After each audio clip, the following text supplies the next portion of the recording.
जनता, अपने समाज को, देश को, सरकार को भी, और जो एजेंसियां हैं स्वतंत्र जो हमारे संविधान में व्यवस्था दी गई है, उसको हम जो है उसको आपके माध्यम से, प्रेस वार्ता के माध्यम से पहुंचाने का प्रयास किया जाएगा। जो सही होगा वो तो जांच का विषय है।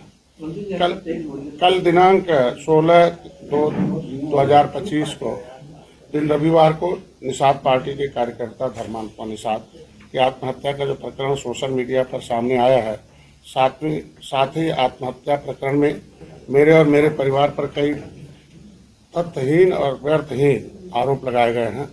मैं हमेशा से पक्षधर रहा हूं कि जीवन अनमोल है, उसको अपने परिवार और समाज सेवा में लगाए रखना चाहिए। कल से लेकर आज तक न जाने कितने आरोप प्रत्यारोप मेरे और मेरे परिवार के ऊपर, पार्टी के ऊपर लगाए जा रहे हैं। साथ ही एक तरफा मीडिया ट्रायल भी मेरे और मेरे परिवार के लिए किया गया। लेकिन मैं लखनऊ के वरिष्ठ और आप सभी पत्रकार सहयोगियों का भी धन्यवाद देता हूं, जिन्होंने संयम और धैर्य का परिचय देते हुए मेरे और मेरे परिवार का चरित्र हनन होने से रोका है। तो इस तरीके से उन लोगों ने गलत मैसेज डाले थे।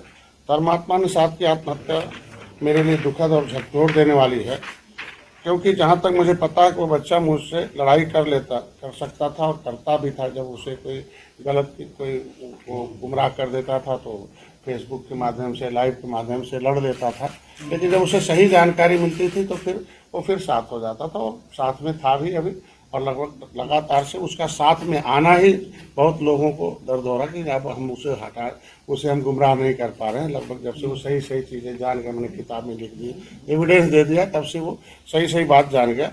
तो इसलिए अधिकारियों से लड़ाई कर लेता था, लड़ाकू टाइप का था, सामाजिक सामंतवादियों से भी लड़ाई कर सकता था, किंतु आत्महत्या जैसा कदम वो नहीं उठा सकता है। एक आदमी, हमें विश्वास नहीं होता कि इस तरह का कदम उठाएगा। उस तरह की सोच रखने वाला वो था ही नहीं। मैं स्वयं इस प्रकरण की उच्च स्तरीय जांच की मांग करता हूं, और इस प्रकरण की जांच निष्पक्ष हो। जांच अधिकारी व पुलिस अधिकारियों से भी कहूंगा कि मेरे द्वारा इस प्रकरण में कुछ विषय रखे जा रहे हैं, उन विषयों को संज्ञान में लेते हुए जाँच की जाए, क्योंकि जाँच अधिकारी के सामने हमें अपने जो हमारे पास एविडेंस है वो पहुँचना आवश्यक चाहिए। धर्मात्मा निषाद की फेसबुक वॉल से जो मिला है उसमें मेरे द्वारा धर्मात्मा के सोशल मीडिया अकाउंट को देखा गया तो विगत 2 महीने से मेरे और मेरे परिवार निषाद पार्टी को लेकर एक भी विरोध में पोस्ट नहीं किया है।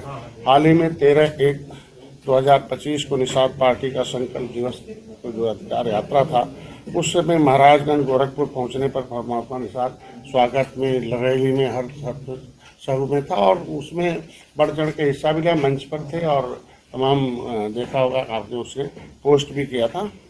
और मैं खुद ये समझने में असमर्थ हूँ कि अगर किसी व्यक्ति है या मुझसे या मेरे परिवार से या मेरी पार्टी से कोई द्वेष भावना होती तो 1/2/2025 तक मेरे परिवार मेरी पार्टी की तारीफ क्यों करता। 13/1/2025 के बाद मैं गोरखपुर में नहीं गया हूँ बस, और तब से लेकर आज तक उससे मेरी बात भी नहीं हुई। और मेरे बेटे प्रवीण निषाद की लगभग 2 महीने से भी अधिक समय से उससे बात नहीं हुई है।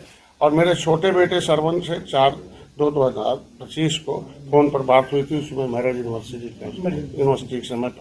के समय पर बात इस संबंध में हुई थी कि उसे सालगिरह थी उसकी।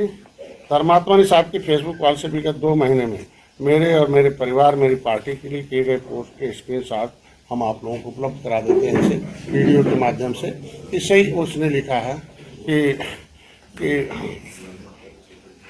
निषाद समाज के मान सम्मान की इस लड़ाई में मैं निषाद पार्टी के माननीय राष्ट्रीय के सभी क्रांतिकारी कार्यकर्ता पदाधिकारियों को हार्दिक बधाई एवं ढेरों शुभकामनाएं। संकल्प दिवस के शुभ अवसर पर जिस तरह का जोश और जुनून के कार्यकर्ताओं का देखने को मिला है, उससे यह प्रतीत होता है कि जिस तरह से 2015-2016 के बीच पार्टी के कार्यकर्ताओं का जोश जुनून देखने को मिलता था, वही जोश और जुनून अब पुनः पार्टी के कार्यकर्ताओं के अंदर देखने को मिल रहा है।